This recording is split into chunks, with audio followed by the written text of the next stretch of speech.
All right, well, this is Squire coming to you guys again this week. I have a special guest, Armies of Mordor, on with me tonight, and very happy to have him on. Tonight we're going to be talking about the patch notes. We'll be going over a deck doctor. We're not sure exactly which one it is that we're going to do tonight. We've actually got a couple of options, so I was thinking maybe do something casual. Maybe we'll go the opposite direction. Maybe do a singleton deck. Or maybe we will do Armies has a deck idea he was thinking about trying out. I'm also going to go ahead and highlight a couple of different decks I've been tossing around before we do the deck doctor. So don't worry, we'll get some competitive decks in there for you competitive people. We're also going to go over Corey's blog, and I'm going to work in a funny clip of a memory that I share with Armies, a very special memory. So we'll just move it right in here to Armies of Mordor, one of the streamers. He's not in the HexTCGPro Guild. See, I can go outside, a little bit and kind of, help some other people out. So, Armies, why don't you just tell me about your stream? Tell me what you do. Well, right now I'm mostly just casually streaming a few times a week. I don't have any set schedule. I stream at Twitch TV/Armies of Mordor. Once we get into the beta and I have more, we have our own cards and stuff, I'll be doing regular drafts. And once we have PvE content, I am a dungeon crawler, so I'll definitely be one of those competitive world first mindset type PvE players as well. So if you want to see some of that come when we get into beta, definitely give me a follow. Yeah, that's pretty cool. So talk to me about your guild a little bit. I mean, obviously you're not in the HexTCGPro Guild, and I don't think that you're in Clan Blackblade, but which guild are you in? I'm a proud member of Murder Inc. Mm-hmm. You may know them as some of the people that went to Gen Con, and the guy who was dressed up as Princess Corey is in our guild. Oh, yeah, okay. Yeah, I actually saw that guy. I don't know that I feel like I've said maybe 2 or 3 words to him. But yeah, seemed like a really nice guy. I thought it was Corey from the back, and I think a lot of people did this. Like, I walked up to him, and I was like, man, I feel like I kind of want to talk to Corey, but is that Corey? From the back, it was pretty crazy. Yeah, so that's one of our more well-known people. We've done a few giveaways on the forums and such. Right. It's kind of slowed down a bit. A lot of people are busy and are kind of waiting for the game to be in full release mode, but we'll make a strong comeback when it does. Welcome to the stream, Clack303. I see you just joined us. This is Armies of Mordor, and we're still in our interview with him. So this will be the last question for him. Where did you get your name, or just tell me about that. All right, well, way back when in the game of Warcraft 3, you had to choose a username to log in back on the old Battle.net system. So I liked Lord of the Rings to their advantage. Lag to their advantage. Yep. Yeah, they throw out those towers, and you couldn't deal with them. Throw out these early towers right next to your. Yeah, I'm sure. Oh yeah, I didn't play the actual game. I played Warcraft 3 for the custom games. Right. I'm a Dota 1 player from way back in the day. Right. Play Dota 2 now though, but yeah, way back in the day I played Dota 1. So I really liked Lord of the Rings. My dad read The Hobbit to us as kids, and I read the other books as I got older. So I just went with Armies of Mordor. I like the orcs and the Eye of Sauron and all that jazz. So I've just always been Armies of Mordor since then. People just call me Armies, and that's fine, but that's what I am, is Armies of Mordor. Right. So I guess one quick surprise question. How do you think that the orcs from the HexTCG game match up if they had to fight the orcs from the world of J.R.R. Tolkien's The Hobbit and, I guess, Lord of the Rings? Oh, man. Yeah. That's a tough question. Yeah. I haven't seen the orcs in Hex actually fight. I've only seen them in their pictures on cards. Right. So it's hard for me to say, considering that only that it's good versus evil. Good probably will triumph in the end, but the the evil will give it a good run for its money. So I have to go with the Hex TCG orcs. Oh. Especially with Soltog leading the way, man. It's very good. Them multiplying orcs. That was a good choice. I think with the fan base watching you right now, that's a good choice right now. So, just gonna real quick, we're just gonna kind of gloss over this, but make sure to get out there and read John's metagame analysis. Tomorrow there's going to be a HexTCGPro tournament. I think that you can still sign up for it, maybe right now. I think so if still a few hours, yeah. Yeah, I think there's a couple more hours. So these are it's either going to be a 7-round or an 8-round tournament. It's going to take place all day tomorrow. But if you don't make it out to that and you still want to play some HexTCG tomorrow, I would encourage you to do so, because if you're doing the drafts, all of the crew from a lot of the devs are going to be on, so you can talk to them and maybe like ask them a question here and there. So make sure to get on tomorrow, even if you aren't playing the tournament, and stress those servers and play some drafts if you aren't going to play in the major tournament. But go ahead and look at this article. John does a good job of breaking down a bunch of different archetypes, giving you some different deck lists. Make sure that you aren't necessarily like just taking it at face value and copying decks one for one. I mean, I guess you could do that, but think about the cards if you're going to use one of these decks, and maybe like it's okay to take a deck and make a couple of tweaks and changes here and there. And maybe it'll work out for you, maybe it won't. Obviously, he's making some of these decisions for his own specific personal reasons. So, yeah, definitely make sure to get out and check that out. And that will segue us to a video clip, clip which is very much in my memory, and maybe in Armies too. So I'm going to go and switch over to this other camera mode, not that one. In just the last couple of days, it definitely is still in my mind. So let's see if we can turn up the resolution a little bit here. So just so everyone knows, I'm about to play a Mimic here. And okay, there we go, perfect. I'm about to play a Mimic here, and Mimic used to work differently than it does now. It used to just basically copy a card. So I'm copying a Root Dancer here, and we're going to see exactly what happens to me.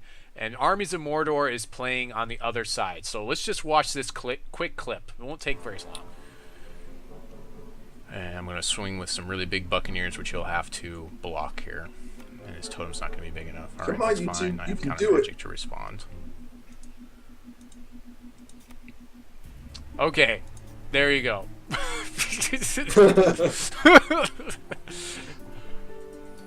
So all his counter magics now cost 5, and mine still cost 3. And I buff these 2 Buccaneers, and they have to be blocked now. One of them, the 8/8, will have to be blocked. The 6/6, he could. I'm still talking through the game as if the game is going to continue. Actually, I can swing by the house here. It is not going to continue at all. Look at the confusion. I'm actually winning this game. I hope it doesn't freeze the game. I mean, I don't know. I don't remember what was. I don't know what was in his hand. I don't remember if I looked back, but I thought it was like 3. I think I still had some stuff in my hand, but the 2 root it's for sure frozen. I think are definitely going to clinch it for you unless I top deck something really good at this point. So in case you were wondering exactly what happened there, I countered his counter magic, and it locked up the game. And this has been going on. This is a known bug for a very long time, which has made it virtually impossible to play control decks. The control mirror decks, because you basically have to let every counter magic go through. Actually, we're going to swap back over to the show. I should go to the show. We should use the show, because that's why I have it programmed that way. All right, so if you look at the new patch notes, the most important thing on these patch notes for me is down here. Interrupting counter magic will no longer prevent the game from proceeding. So there you go. Definitely a very good one. Right. There was a bunch of to me in draft just 2 days ago. So there was a bunch of other things that were fixed, and you guys can go ahead and look through those. Mostly it's like aesthetics or just little like mulligans and different things that were just minor annoyances. And there was a couple of other things that were fixed that were broken right after the last patch.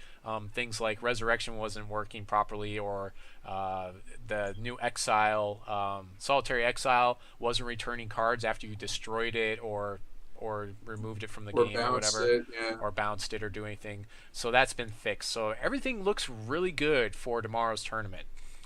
Moving on, we're going to talk about some of the different cards that were released yesterday. We've got this Vampire King with a 4 cost, 2 blood threshold. He's a 3/4 flight and life drain, and that's really all he would need to be for me to play this card. But on top of that, I agree. when the troop deals damage to an opposing champion, he reveals a card. If it is a troop, you make it a vampire and put it into place. So he's basically a lot like Olivia Valderin, except I guess Except not she as was good. better. Yeah, she's quite a little bit better, but she could kill stuff too. very similar. I mean, he doesn't obviously have the sex appeal. Okay, so that's probably why he's not as good. But still, a really good troop. He's going to help, I think, the control decks versus a lot of the aggro that's going to be out there tomorrow. If you're playing in blood, which you probably will be, because control needs that wonderful sweep that we have in Extinction. Armies, do you have anything else to add? I just want to add that they did change this card. It used to be that when you destroyed one of their troops, if Vampire King was still on the board, that you would create the vampire. But it's also better in a couple of ways. Any permanent effects that are on the card in their hand, like if they have an inspired card that got bounced back to their hand, your vampire will retain all of those permanent effects when you transform that card into a vampire. So if they're putting a lot of like pumps into, say, a gas troll, and their gas troll's a 5/5, and you bounce it to their hand and then attack them with Vampire Lord, and you hit their gas troll, your vampire is going to come out as a 6/6. So just keep that in mind when you're playing this card, is that it's not just a 2/2 flying life drain that you could get from his effect. It depends on how many permanent effects are on the card that they've gotten in their hand as well. I'm not sure if Orbital Dragon's days are ruined. He's saying I'm married, or maybe she's saying. But yeah, for all you ladies out there, I'm taken. So, I don't think Armies is, though. I think he's very much one of my friends. I think he's just trolling you a little bit. Yeah, it's fine.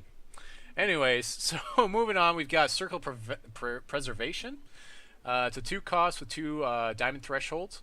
Once per turn for 0, the next time a target card or action would deal damage to you this turn, prevent it, put this constant into your hand, and it gets permanent cost +1. So it could completely negate like a Polka ability, for instance.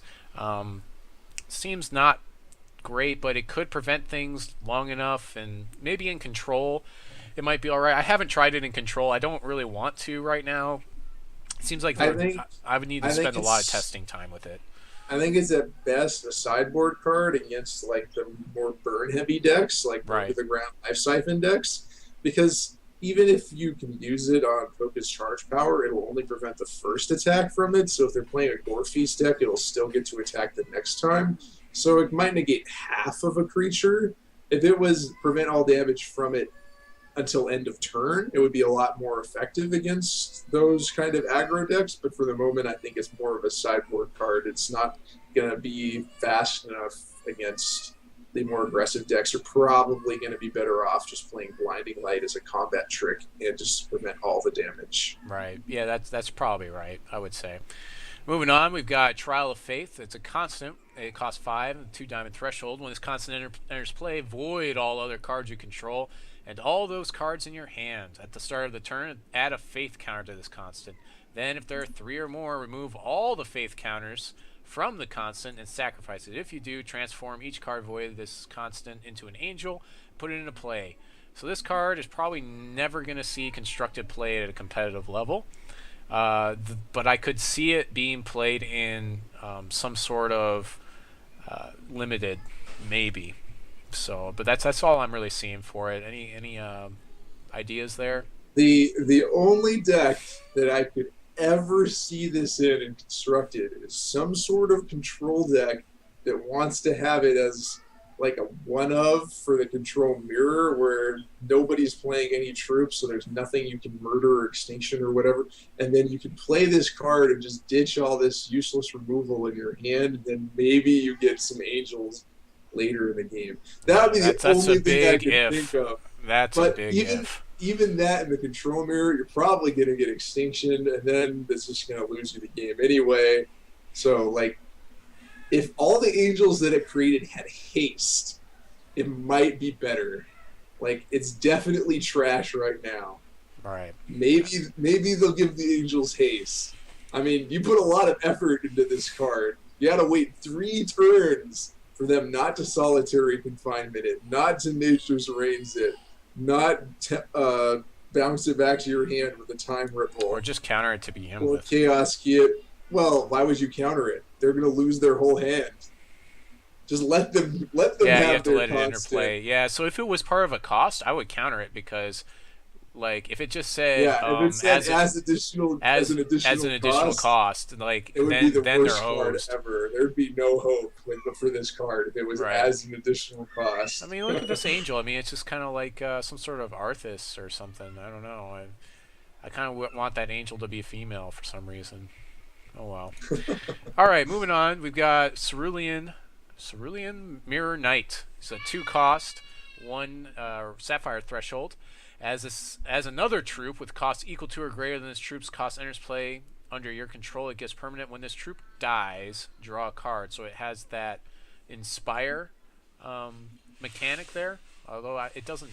I just want to point out, it doesn't actually It use doesn't the have word the Inspire keyword for some reason. I'm still in the party that they just forgot to add that word to the card, but maybe they don't want it to work with Blessing of the Fallen. It's one way or the other. I don't know. True, yeah, because then it would get the Inspire from the graveyard. So yeah, that's true.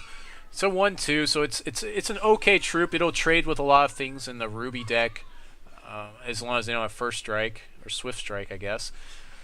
But you really want the effect from this. This is going to be something that's going to basically be a buff more than a troop. It's going to be something that's going to buff all the rest of your guys and put you in a board state, especially as an aggro or even as a tempo player. Whereas if your opponent sweeps you out with an Extinction, you're going to draw all these cards because you killed all their troops. And so then they should be able to reestablish some sort of board state, and you're still on the back foot. So, right, this card is definitely one of those value cards that you're trying to bank against an Extinction, or even just trading your troops with theirs in combat and stuff like that. You really don't want to have to trade this guy away unless you really have to. I'd just like to point out that Clack303 said maybe it's a burf, and then he corrected it to nerf. But I like that term, so I'm going to start using it. It's a burf. It's a burf. Yeah, it got burfed. It got burfed really hard. That card got burfed hard. It has Inspire in the client? Okay. Yeah. Next one up, we've got Oath of Valor. It's a 4-cost with 1 diamond threshold. When this constant enters play, choose a troop you control, which means you have to have a troop in play for this to do anything. So if you have no troops in play and you play this, it will have no targets. So just keep that in mind when you're playing this card. Troops you control with that name get +2/+2. So then after that fact, it should retain that name, I would think. It should be like imprinted on the card somehow. And then even if your opponent sweeps you out, you'll be fine. Both of us have already seen this and been like battle hoppers, obviously battle hoppers, because that's what we want to have the most of as far as tokens are concerned. You could, in a limited capacity, maybe use this with Crash of Beasts on Beasts, I guess, but it seems much better with battle hoppers. It has the potential to be used on zombies, but yeah, corrupted afterlife. It has to be the exact play. same card. So the only question I have is battle hoppers. So there are actually 2 different flavors of battle hoppers. One that's wild. Though. There's one that's wild, Both and there's one that's blood, right? And so I wonder if it says the same name, and I'm pretty sure they have the same name. They just have different threshold values. So I hope that it works on both of them. It should. But this is a card that could actually make that deck somewhat better, but it's going to put you in another shard now, so you won't be able to play mono wild. I don't see it being played. There's a very similar card that I think is better than this in Magic, and it doesn't even see play, and that's Door of Destinies. But yeah, that's arguably worse though, because it costs a lot more. No, Door of Destiny is a Costs 4-cost artifact. Pretty sure it's a 4-cost artifact. Oh. but it just doesn't have any effect until after you cast something of this troop you choose. But it has the ability of working with all sub of that troop subtype. So if that card was printed in Hex, you would name Shinhair, and then every time you cast a Shinhair card, all of your Shinhair would get +1/+1 for each time you've cast a Shinhair throughout the entire game. Which is why I think Door of Destiny is slightly better than this card, but I don't think either one is very good in a constructed format. I could definitely see you playing it in limited format. You maybe get away with Weenie, Diamond, Wild, Shinhair deck with Soul Marble and trying to swarm out a bunch of 4/5 steadfast spell shield guys. But the problem I foresee with Oath of Valor is if you play Oath of Valor and in response they kill your only bunny, then you played a dead card. Right, yeah, because then the trigger is on the stack, and yeah. So what it needs to do is say name a card. We haven't seen anything yet that has name a card, and in fact, I think that was one of the big mistakes originally with, what was it called? Curse of Oblivion. Curse of Oblivion should have simply said name a card. And for people that have played Magic the Gathering online, I would have played it if it said name a card. Right, so capacity. So in real life, it's a little bit harder for people to have cards memorized, although the best players should have cards memorized. That's something I advocate quite highly. And you should be able to write things down because you are allowed to take notes in real life, as long as they're quick. But if you're playing Magic the Gathering online, here's what happens. It says name a card. When you put it into play or try to play it, it simply gives you the list, and you go and click on what you want. Yeah, I think you can type the name of the card that you're looking for too, and then it'll like get rid of all the other 20,000 cards. Right. So you don't it goes per format, so it does narrow it down per format. So like if you're playing standard, it only looks at standard cards. If you're playing like modern, it only looks at modern cards. So it doesn't look at every card in existence. Well, it's a list. It's a list of words. So it's actually it shouldn't be that hard to do. Really, it shouldn't, because it's basically a text file as far as coding is concerned. So it shouldn't be as hard as you think. And then the text file can link out to the actual cards, which may or may not be in your opponent's deck. That easy. Really, it's really not hard. I would have played Curse, especially when you're playing Inquisitions, because you get information on the first game. You get to look at their hand, know what's in their hand. So when you play Curse next turn, you can name a card in their hand and get rid of all the cards in their deck with the same name. Right. So tournament tweaks, they made basically tournament a lot better. I have had no problems. Of course, I only played I played 2 drafts, but the first one, they restarted the server, so that one didn't count as far as a crash in my mind, because they had to restart the servers. Yeah. But I have heard, really, I haven't seen or heard very much of anyone complaining about the tournament client at all lately, so it seems like everything is really stable lately. Moving on. It's getting a lot better. Can definitely see them moving closer and closer to that beta. Right, for sure. Moving on, we got Corey Hudson-Jones. He had another blog entry this week. And if you guys haven't started reading these, I suggest you do, because it gives you a lot of insight into him. So I'm just going to go over. He's talking spoilers. He's giving us spoilers now. He is giving us spoilers. He gave us one spoiler. He's giving us this jank bot, so we'll just talk about that really quick. So you can only include it in your deck if you have 150 cards or more, or 60 in draft or sealed. So Armies and I think that this is completely unplayable in some sort of regular competitive deck. However, it's extremely playable. Well, not extremely playable, somewhat playable in limited formats, because 60 cards isn't really that bad. 60 cards, that's just normal. You're just playing a standard deck in limited. Right, you're playing a standard deck with a bunch of 1s and 2-ofs. But it says when Jank Bot attacks, play 3 cards from your deck at random. So still not necessarily great, because you could end up playing instants like Counter Magic and having no targets for them, or if they all go on the stack at the same time, you might have to Counter Magic your own card.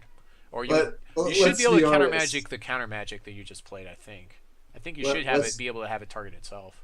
Why would you want to counter your own counter than the rest of your counters? Because you have nothing else. 5. You have to target something with it, like when it's on the stack.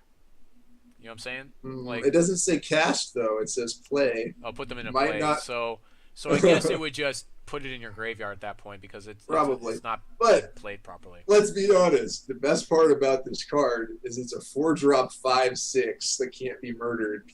That's true. That's very true. So there you go. Like, let's be honest. If you saw a 5/6 in limited, you'd probably want to play it at 4 cost, any colors. You don't even need the threshold requirements for his ability. It's an artifact. If you play it and swing, you get free card advantage. Now, in the PvE side, though, this may become more playable because there may be some sort of PvE thing where you'll want to have 150 cards. I don't know. Maybe if it's like a thing where like they're gonna mill you like 10 cards every turn. This would be definitely playable with PvE. I can just imagine there'll be some equipment that either reduces the number of cards you require in your deck, or maybe doubles its effect. But there's already a mercenary that works really well with tutoring for artifacts. So you can tutor for this card in PvE. It becomes a lot more valuable. So the only other thing I'm gonna close out on is Corey's picks for things. These are the cards that get passed at the end of the draft. Like when the last 3 or 4 picks, it's the ones that he's the most surprised about that he sees all the time. And so I'm just gonna read them out. So Infiltrator Bot, all the Aura cards, which are pretty decent removal a lot of times.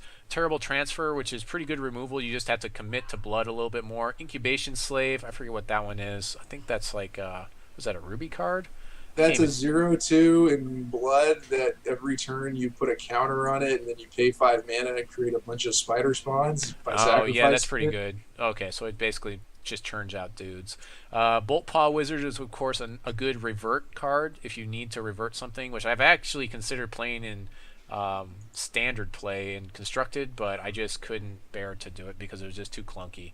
It's like because right now Inquisitor is with the new gem is basically giving things -3, -0, and like when they do that to my Inquisitor, it makes me sad, so I want to fix it, but Bolt Paw Wizard doesn't fix it. I need 2 Inquisitors in play to do that, which is just too much to ask, or 2 troops at least. So I need the Bolt Paw Wizard and 2 troops, because if I try to sack the Inquisitor to fix the Inquisitor, he's in my hand at that point, and there's no target for Bolt Paw Wizard. Bolt Paw Wizard works a lot better when you're playing the 2-drop 1/1 Shinhir that creates 2 more Shinhirs when you die, which is actually a really solid card against aggro these days. Right. Wind Whisperer, which I'm not sure what that one is. I think that that's a one, flyer. 1/1 flyer. That one's either the one that you tap it to deal 1 damage to a tapped troop. Oh yeah, basic, it's a poker. Or it's the one that you tap it and you exhaust a troop. I can't remember. Right. It's a Coyotl. I don't remember which one. It's a 3-drop in either Diamond or Sapphire. Right. Bravery is the one that gives your troop +1/+1 at instant speed permanently. Yeah. So that's removal basically. Reversion is the one that reverts a troop back to its original form. Reverts a card. It's the only one that reverts a card. It doesn't even have to be a troop. Right. So it can change like plans cards that have been finished back into plans. Incite Fury I believe that's another. That's Rage 2. Yeah, no, that's 2. Rage 2 basic action. Yeah, Counter Magic. I don't know why anyone would move past Counter Magic because it is removal. It's if you're not at Sapphire, it's really heavy commitment early, so it could get passed. Well, wait, who's not in Sapphire when they're playing draft? I mean, at least 2 or 3 people are in Sapphire. I love Sapphire. I've had really good success with Blood Sapphire in Limited because of the amount of flying you get. Right. It's arguably one of the best shards. Mortar Strike, which is I'm not a big fan of Mortar Strike. It basically does 3 damage, and then you basically get a troop killed. Well, it is removal. It does 3 damage to a troop. It does 3 damage to a troop now, not just their champion. Oh, it does 3 damage to a troop. Oh, I thought that it just dealt it to the face. They changed it because it was never going to see play. Well, there you go. So they made it. It is removal. It's just expensive removal. It's like terrible transfer, but it mills them 3, up to 3 cards if they have troops on the top of their deck. And if it doesn't mill them 3 cards or any cards, that means you know the next 3 cards of the deck are not troops, so you have some information at the worst. And the last one he has on here is Crushing Blow, which is that the +2/+2? That's the new one. That's the new I don't know one. why someone would +2 and Crush and Ruby when you're that's attacking. another great removal card. Yeah, that one's really good, really solid. So here's one of the decks we had a choice of doing. So I'm going to leave it up to you, the viewers. We got plenty of viewers in here, so we're thinking about possibly doing a singleton deck, which is basically, if you don't know what that is, it basically means we can play any number of the regular shards, but we can only play a single of any spells in the deck, or troops, that is. I call all troops or spells to me. So there's that, or we can try to put together, we can try to fix this. This is 70 cards. This was sent to me by Jolt Energy. So if you guys want, I can fix this one. We can try to fix this. And before we do that, though, I'm just going to show you two of the decks I'm considering playing tomorrow in the tournament. I did this last time, and I feel like it gave me a little bit of luck. So the first one I'm really swaying towards right now, even though I haven't spent a lot of time playing it, is this Blood Diamond deck. So it runs the new Solitary Exile, which is probably one of the best removal cards. Not necessarily for the cost, but just for the fact that you can remove everything. Amazing. Inquisition is a really good sniper because I don't have any type of counter magic in the deck, so it can help me get rid of a lot of those big threats that I can't deal with anyways. Like Ivory. Someone, I forget what his name is, someone on the Reddit forums mentioned play Protectorate Defender with a gem. So basically you socket him with the gem where if he deals damage, I get a troop out of the graveyard. And this is kind of more mid-rangey than control-y. I'll cede that. Someone pointed that out on my Twitter. And but this seemed really bad to me, and I tried it out, and I actually kind of liked it. So I have it in the deck right now. I'll probably leave it in. But so it's a really cheap possible resurrection, and then of course I have real resurrection in the deck as well for the late game. This is the most expensive card. My curve is mostly in the 5 and under range, but it's really not. So all these 5 drops in here are Angel of Dawn. This card is going to be ridiculous tomorrow. I already have a hate relationship with this card. I was playing Constructed against a Diamond deck. They turn 2 miracled this card, and then turn 3 they miracled another one. I was so sad. It's going to steal games. Very sad. Miracling this card on turn 2 is going to stabilize you against the mono ruby aggro, and the thing is, it's not really a skillful play. The only problem with this card is, like, if I don't want to overextend into an Extinction, it's going to overextend itself anyways. Yeah. It also forces me to play a Diamond Shard on turn 1 every game, because I want to make sure that if I do draw this card in turn 2, it's not a problem. If I draw this in my opening hand, it's somewhat of a problem. If I draw 2 of them in my opening hand, it's almost like an auto mull. If I have one in my opening hand, and on my first draw, if I draw one, that's a problem. So those are the major problems that can happen with it, but they don't come up as often. This card is obviously way better when you're on the play because you don't draw at the start of your turn. So every draw, you'll have a chance to play this card. So if you're looking at John's article, he has a deck where he's running this with Sapphire, and it's a lot of reactive cards, and it's pretty neat because it comes in for free. You only need the threshold. It's definitely a tempo card. Like, you can get a threat, and you don't even have to not hold up counter magic or anything like that. Well, you still have counter magic to protect it. I mean, well, that's what I mean. You get a threat, and you get to hold up all your resources, your stone skins, your repels, your whatever you need to be able to interact with your opponent during their turn. You can just leave up, and you still have a 4/4 steadfast flight.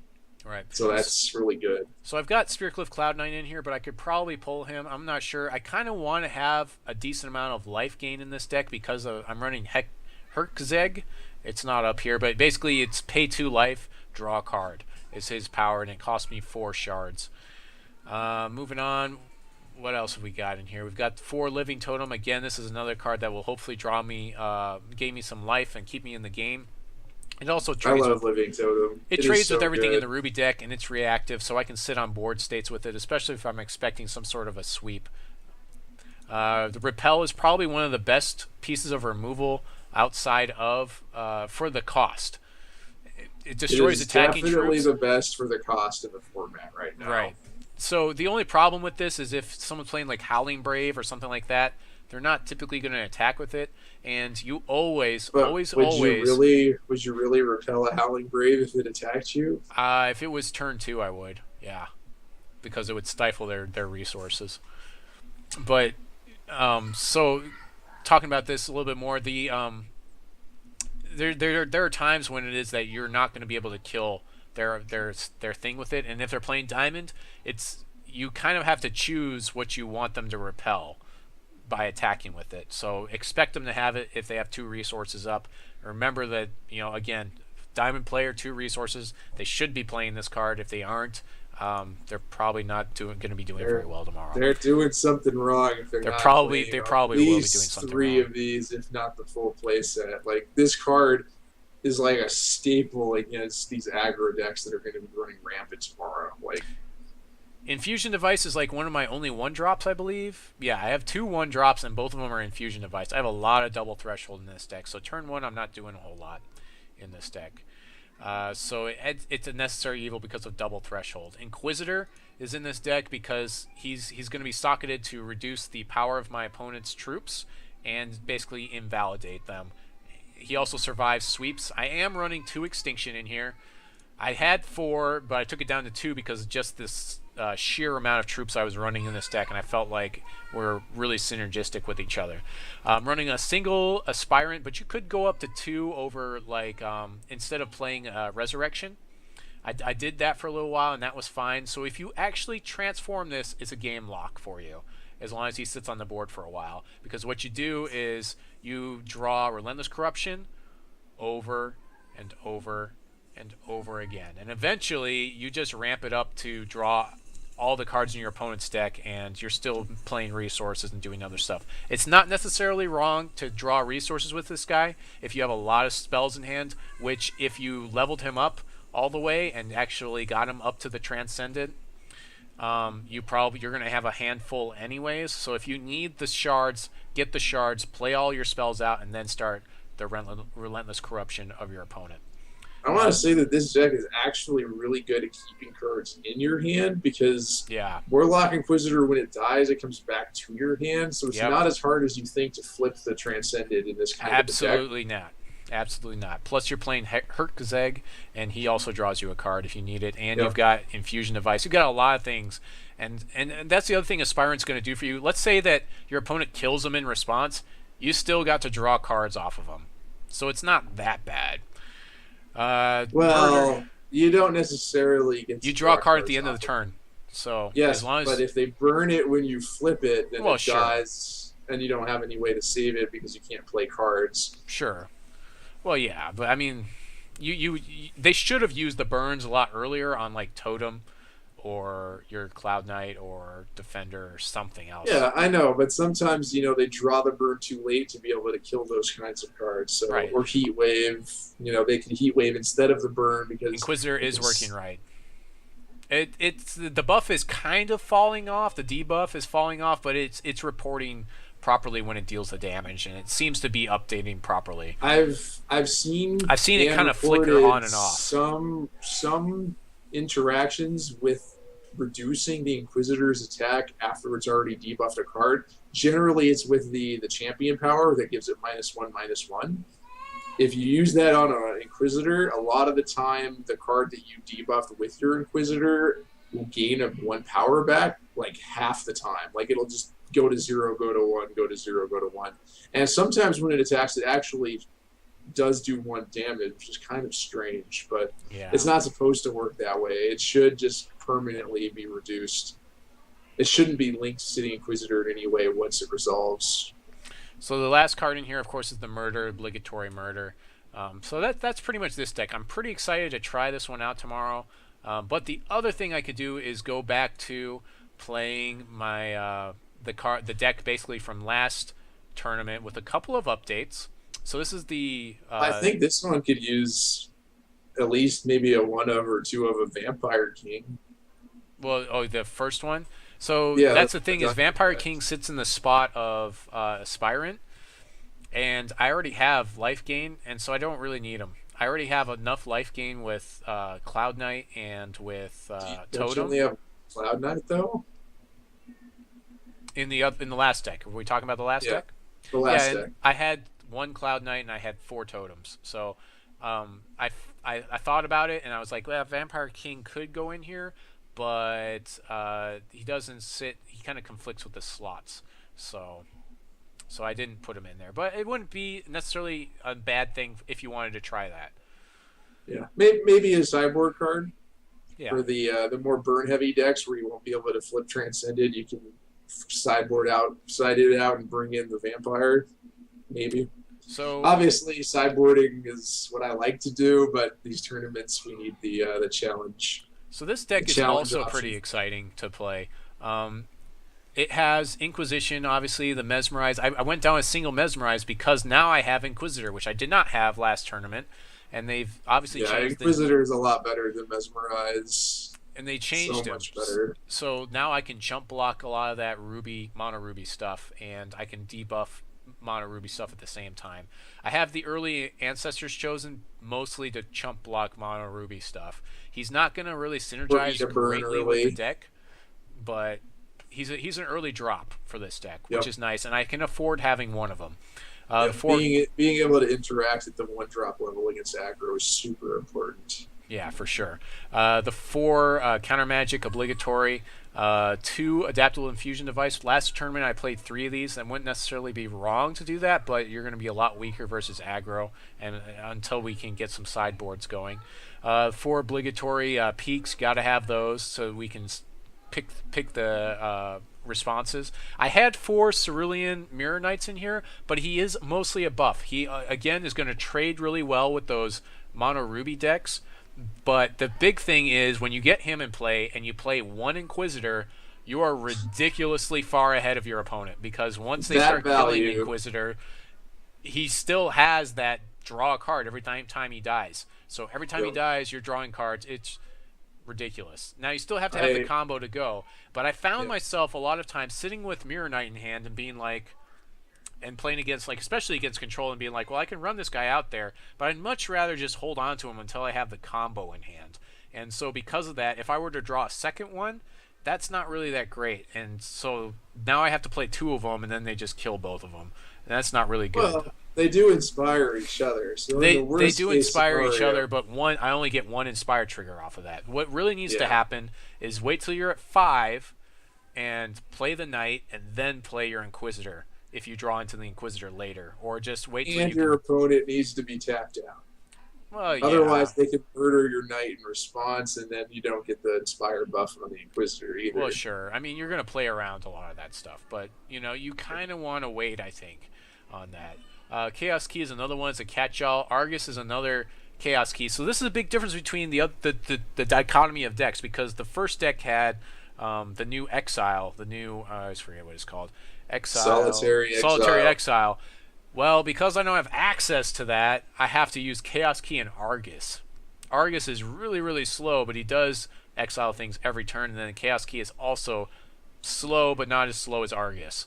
Argus is definitely a game changer if you can live to play it, though. Oh, for sure. Definitely, it's huge. He blocks. Yeah, I mean, you don't typically attack in with him because that can be dangerous, especially if your opponent has Repel. The Zombie Plague was actually one I just added back in because I remember it being not underperforming but not overperforming in the last tournament. I think I played 2, and going down to 1 seems like it should be okay. The 2 Vampire Kings I think is going to be really good against the aggro decks, so this is another reason to play this deck over the other one. I still can stabilize against that. Of course, I have the 4 Relentless Corruption because it's ridiculous in the control matchup as long as I draw them. And then 3 Murder, 4 Extinction. So this is a lot less draw-go than my last deck in last tournament, but this is another option I'm looking at. So do we have some decisions about which deck we want to do? Do we want to do the this deck, or do we want to try to do a singleton? I really need you guys to tell me what you want. What do you want to see us deck doctor? We've got 15 minutes to do this deck doctor. And I'm going to go ahead and start the deck right now while we're deciding on what we want to do. The first person that says something. We have a question in chat. What do you think about Shrine versus Zombie Plague? So Shrine I've seen used to good effect in a Ruby deck with, what's his name? The guy that steals stuff, the 2/3. Mancubus. I actually saw it used to pretty good effect in that deck. Okay, so we're going to do the red. We're going to fix the red-black deck. So the main thing we're seeing here is Chimes, which I'm not sure if we're going to keep. It's basically a lot of removal. It's going to be similar to, I think we're going to try to do something similar to what John had when he did the big red control, the big ruby control. So we're going to try to do something similar to that. So let's go ahead and go all cards. I need to make a new deck. I'm not sure where the thing is for some reason. I'm sorry actually about the guy that created this. I've contacted him and I will be doing an interview with him, and then I'm basically going to broadcast the interview on one of my episodes. I was going to do it tomorrow, but we've got the tournament tomorrow, so it will come up soon, I promise. He's actually in a foreign country, and I think he's in Romania, so pretty neat that I'll be able to interview that guy.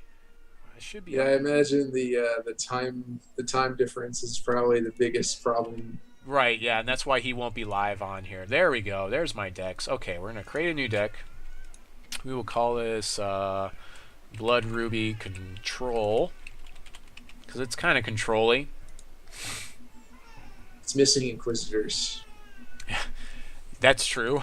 We'll probably put Inquisitor in here. Okay, it's so not control if it doesn't have Inquisitors. True enough. So what I'm thinking is, first thing we're going to do is we're probably going to put some artifacts in here with Fahrny. So let's go ahead and pick out Fahrny, F-H. There he is. So this is an interesting champion that they recently fixed that isn't seeing a lot of play. But basically for 5 charges you can deal damage to a troop equal to the highest cost of artifacts you control. So he is removal. Awesome, right? So because we're playing him, we can now play other cards in our deck, other artifacts. So we'll probably let's go ahead and look at the artifacts first. I am going to say that it is a slightly less effective form of removal against certain types of threats like Birds of Prey. But it is really good against bigger troops, especially if we're going to play cards like Hex Engine, maybe even the big 8/8 Druze Walker. So we're definitely playing Hex Engine in here because we kind of want to ramp in to get our effects going. I don't know where it is, Elliot. He was playing some Chaos Keys. I'm not sure how many of these we're going to play. We'll put like 3 in there for now. I don't know if I like Chaos Key in this deck. It seems kind of slow. It's a catch-all. I think the main reason that he's playing it is because the deck has a really hard time with Fist. But sure. if we can play the Inquisitors do a really good job of nullifying Fist. True enough. Yeah, Inquisitor does do a much better job of that. I think a single library would be pretty decent here. Sapper's Charge. Like I would probably rather play a one of Argus than a one of Chaos Key in this deck. Well, we can but play. That's probably me. Yeah, we can try that. Let's see. We can do that. So Argus doesn't really cost 12 in my mind. He costs like 6. 6 if you have him in your opening hand. If you have him in your opening hand, he pretty much costs 6. And a lot of times you're going to have a lot of... Like, if you're playing him in a deck, you're going to play him in a deck where you're going to eventually play him. So we definitely need to have the... Kill everything they play and eventually slap Argus on the table and be like, what do you got?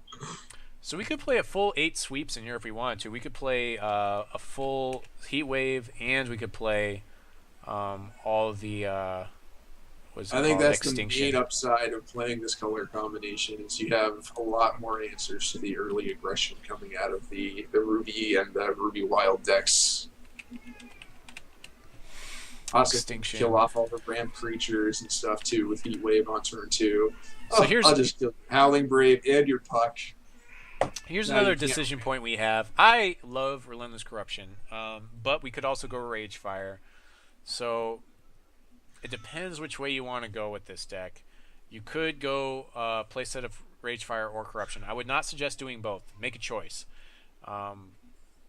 because basically if you go one or the other, it's going to be like you're going to have times where you're going to be like, man, I really wish I would draw another Rage Fire, and instead you're going to draw that Corruption. So they're clunky this is one of those each choices that I wouldn't make until like it's the last 4 cards in the deck, so I can see what my Right, like what your shard curve base is going to look like, because they both are double threshold. They're both kind of early in the drop. I favor, when you're playing the full 8 sweeps, to go with the Relentless Corruption over the Ragefire.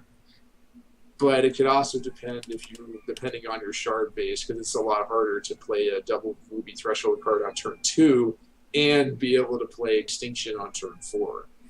So John's also running Cerebral Fulmination in his deck, which is going to draw you a lot of cards.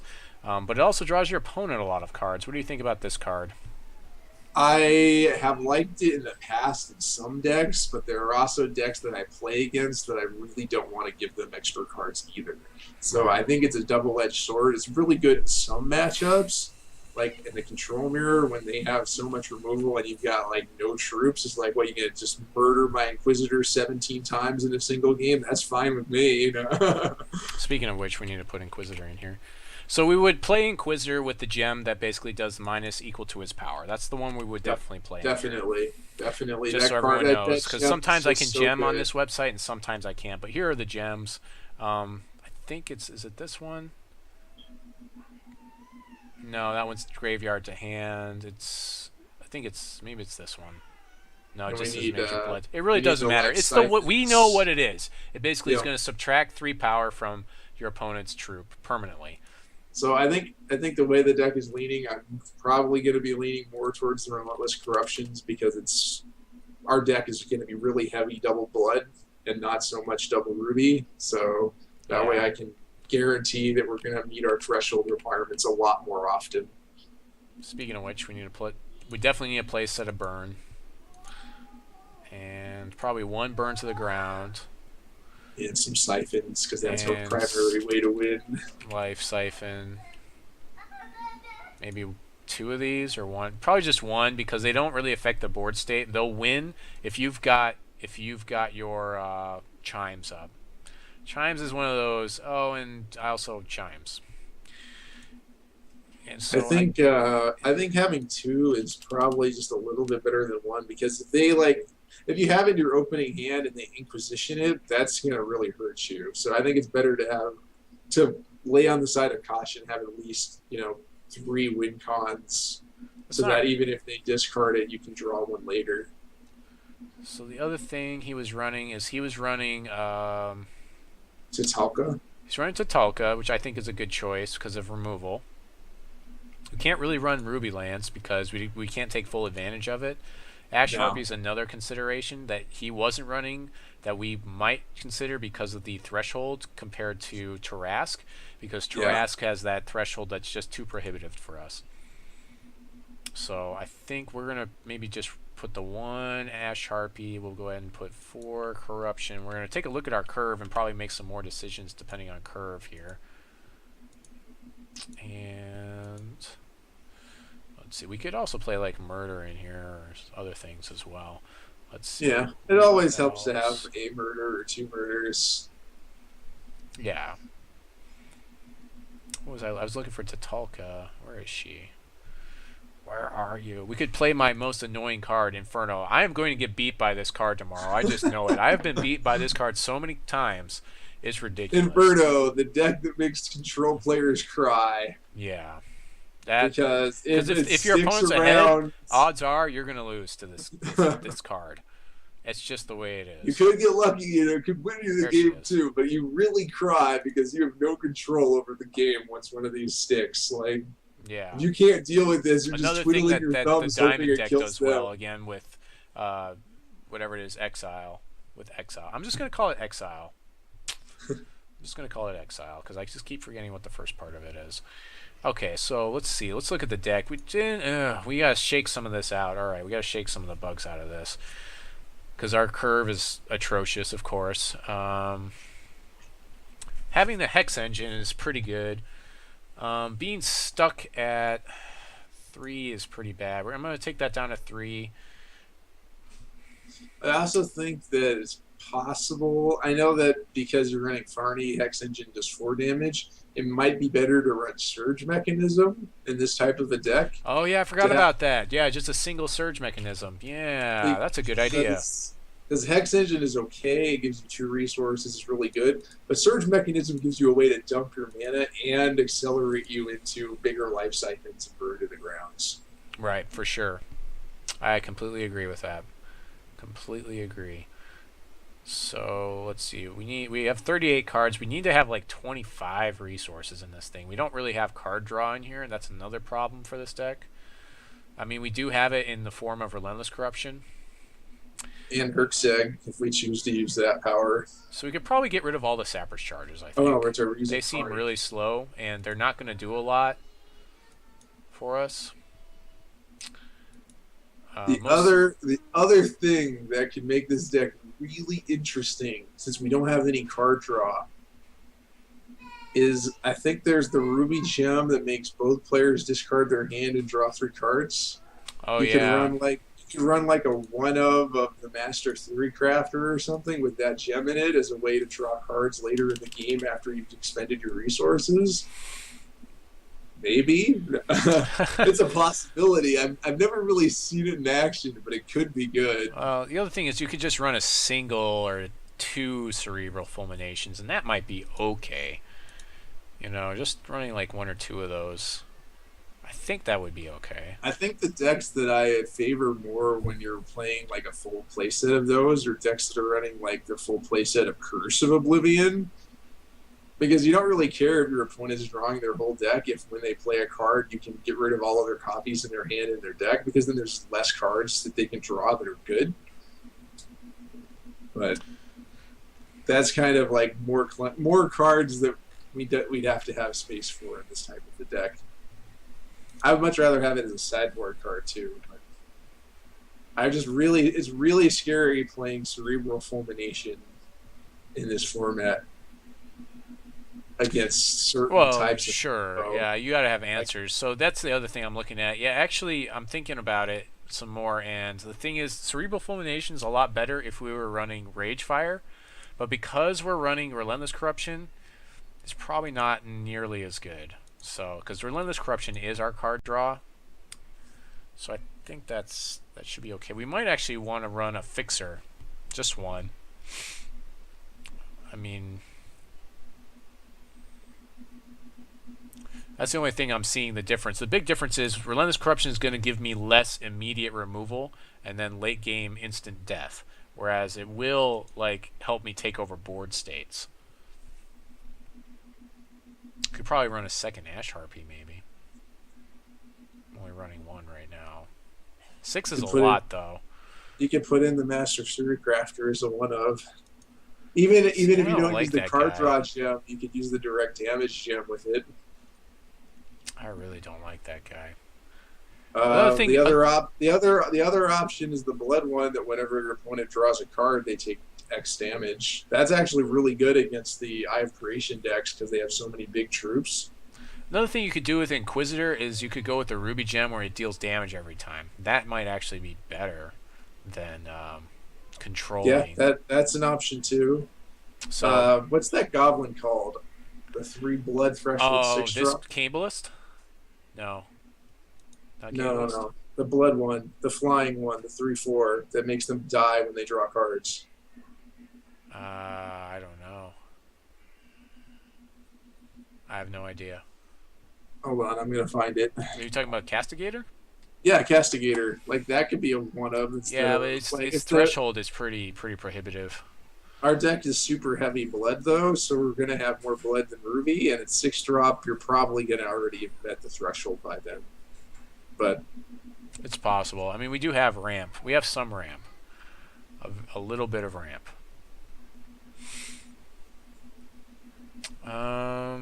So we've got about a minute left. We're pretty much there. There's not too much. You're going to have to really play around with this deck is what I would say with people as far as to get it to work properly. I'm going to advocate running actually a single adaptive infusion device in here just for the fixing. That's what I'm going to say at this point. You may find that you don't need it. I guess I don't have no color. Where is it? Infusion. Maybe if I just spell it infusion. Infusion. There it is. So the curve could be better. I'm not sure what this 7... Oh, the 7 drop is Chimes. Curve could be better, but we do have a lot of ramp in here to get to it. And our ramp can't be dealt with very easily. So Surge Mechanism will eventually get us to a lot of things. You want to make sure you're using Surge Mechanism in your opponent's end step. You never want to use it on your own turn. That's like the biggest mistake you can make with this deck, is using Surge Mechanism on your turn and exhausting all your resources. That's like the worst thing you can do. Do not do that with this deck. You want to be reactive as much as possible. Every time you exhaust all your resources, think to yourself, do I really want to do this? We need to go ahead and do our We didn't shards. get any murders put in, did we? We didn't, but we've got a lot of removal, and we've got 8 mass removal cards in here. And so that should take care of a lot. I like that. It's just with the resurgence of like really hasty troops, it's nice to have a couple of murders, because if you're going to hold up the resources for Surge Mechanism, we do have if you don't have to murder, then you can Surge Mechanism. I know Burn, but Burn's only like 1, and once you've played Surge Mechanism, that means you're at 3, and it only costs 2 to use it, so you're always going to have mana up for Burn. It's the murder that you're going to need against certain types of decks. Like Burn doesn't do a thing against their Ash Harpy or their Battle Beetle or whatever that they might flip with Eye of Creation or just play from their hand at 6 resources. Yeah. I just think having 1 or 2 murders is probably where you want to be in this type of deck. Just even if you don't draw them, it's just your opponent is going to think you have the full play set, even if you only play the ones. They might play around it more. Yeah, let's see if we can fit it in. I think we can fit it in. We've got to do something around our 1-point range if we do. We've got 7 cards, so we might actually have to give up Burn to do that. Which is fine, because it curves us out a little bit better. I guess I'll get rid of my Infusion Device. I'll give that up. And what else? I mean, you might be able to play 24 shards in here. Yeah, let's just... got some card draw, and you can draw shards from them. It's possible. So it's not like your deck is actually 24 shards, because you're drawing shards from them too. So right. Obviously, once you can always start want to draw shards from them, but you will at some point with Relentless Corruption. With Corruption. Yeah, that's one of the other nice things about Corruption is not only that, yeah, you draw shards with it a lot of times. And once in a while, they're the right shards.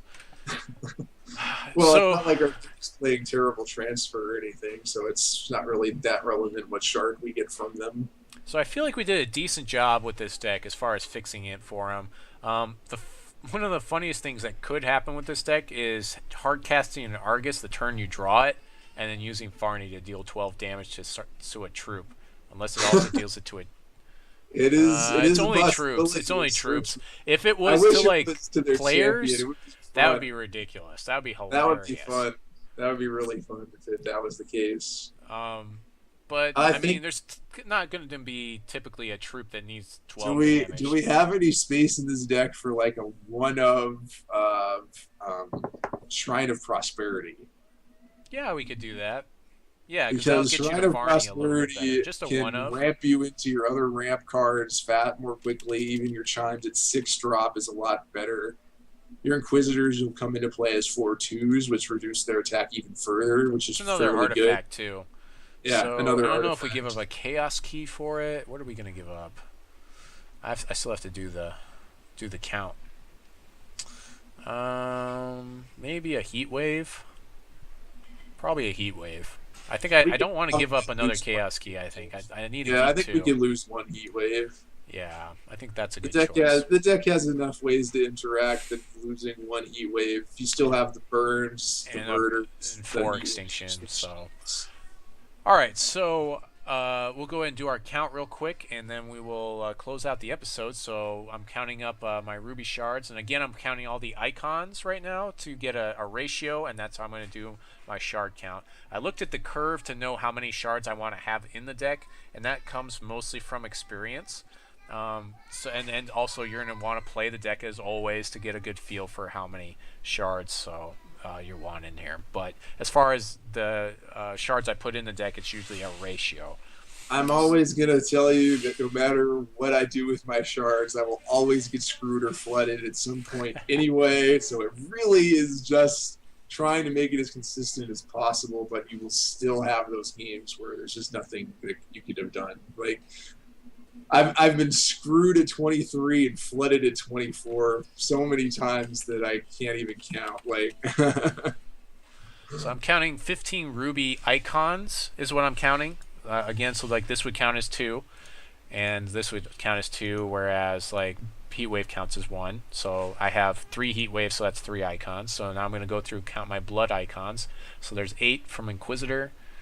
Another 8 from Relentless Corruption. That puts me at 16, 17, 18, 19, 20, and then another 8 puts me at 28. So it's 28 to... So the ratio... So I kind of want to tip the scales, but at the same time I don't want to completely get rid of ruby shards to make sure that that's still playable. Additionally, you can count your Shards of Fate if you're looking at the how many shards I have in here. So I really have 16 blood shards and 12 ruby shards. So this should be about right. I mean, I guess you could do maybe 7, 13 would be probably decent. But I would probably err more on the I would caution 8, 12. probably and do 12, 8. Yeah, I don't like to go below 8 on a single threshold if I can help it. Well, I'm just saying, like, as far as, like, I look at the, what the difference is between the shards. So, like, there's a 4-card difference between those, you know? Right, but the factors that I also look at are, like, my early drops in this deck are all right, red. You gotta look at that. So, I would need to be able to play Heat Wave. Heat Wave is having kind a of a red big in my deal. hand. I always, if I have my 1 drops and 2 drops and stuff are all in one color and my late game's in another, that And definitely pushes me towards having a little bit more of the than I would normally have based on the ratio. Right, so you might actually go a 9-11 because of Heat Wave and Burn, just due to what we just talked about. So that's very possible, yeah. So we'll go ahead and close out the episode now. So tonight we talked about some of the different things that are going on in the community. Tomorrow we got HexTCGPro's what is this, March tournament, Mustache March, right? And I introduced Armies of Mordor to you guys. He talked to you a little bit about his guild and his stream, so make sure to check him out. I'll give him a chance to plug himself in a second again, so you guys can make sure to go over there and check out his stream. We did our deck doctor. We decided to go ahead and do this is Jolt Energy's deck that he sent me, so I hope that he enjoys this, and I will make sure to post this deck as well as the control decks that I went over. We went over Corey's blog. And so I encourage you guys to go out there and read that. We didn't talk a lot about Reddit tonight, although there was a lot of articles on Reddit, so make sure to go out there and check out some of the Reddit threads. It's been picking up a lot. The community has started to post a lot more stuff out there. And we also looked at the counterspell being fixed. That was kind of a big deal to me. So I'm going to go ahead and pass it over to Armies of Mordor so he can plug himself. All right. Well, thank you for having me. It has been a great show. You can follow me. I'm going to put the link in the chat, Twitch TV/Armies of Mordor. I don't have a regular stream schedule yet, but I will once we get into beta and I have my own cards. It's probably going to be 3 or 4 days a week for 3 or 4 hours a day scheduled, and then whatever beyond that. But if you're going to want to watch PvE content, drafts, I'm going to do it all on that channel. So I hope you enjoy the epic beard as well. I plan on growing it out even further just for all of my wonderful viewers. And because I'm lazy. It's pretty epic. Not going to lie about that. So thanks for stopping by, guys. This is Aaron Squire saying God bless you and your families. And I think Armies has a sign-off line. And this is Armies of Mordor signing off.